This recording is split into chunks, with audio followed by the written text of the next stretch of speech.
Donald Trump's recent pronouncements have amplified a deceptive narrative circulating within right-wing circles, alleging that media organizations, particularly Politico, have received substantial sums from USAID, the United States Agency for International Development. This assertion gains further traction amidst Elon Musk's ongoing efforts, under the guise of a Department of Government Efficiency, to dismantle USAID. The core of the false claim centers on the purported $8 million payment allegedly funneled from USAID to Politico. This figure is a gross misrepresentation of the reality. The actual payments represent routine subscription fees paid by the federal government as a whole, not a clandestine payoff, grant, or any form of direct aid from USAID as maliciously suggested by right-wing accounts. The discrepancy between the fabricated narrative and the truth is stark. While USAID did contribute to Politico's revenue stream, the amount pales in comparison to the inflated figures propagated by Trump and his allies.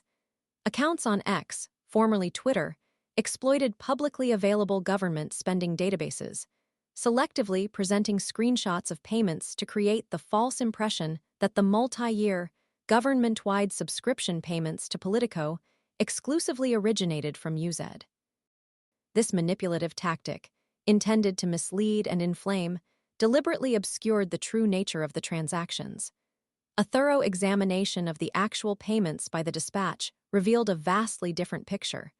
The total sum received by Politico from USAID in 2023 and 2024 amounted to a mere $44,000.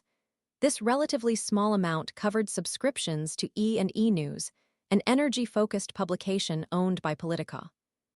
The stark contrast between the fabricated $8 million figure and the actual $44,000 expenditure highlights the deliberate and malicious nature of the disinformation campaign.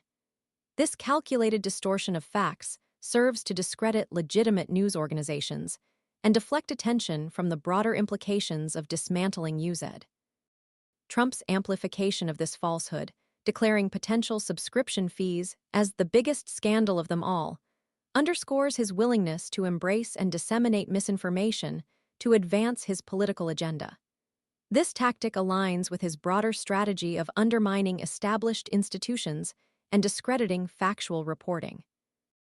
The blatant disregard for truth and the intentional manipulation of data raise serious concerns about the impact of misinformation on public discourse and the erosion of trust in legitimate news sources.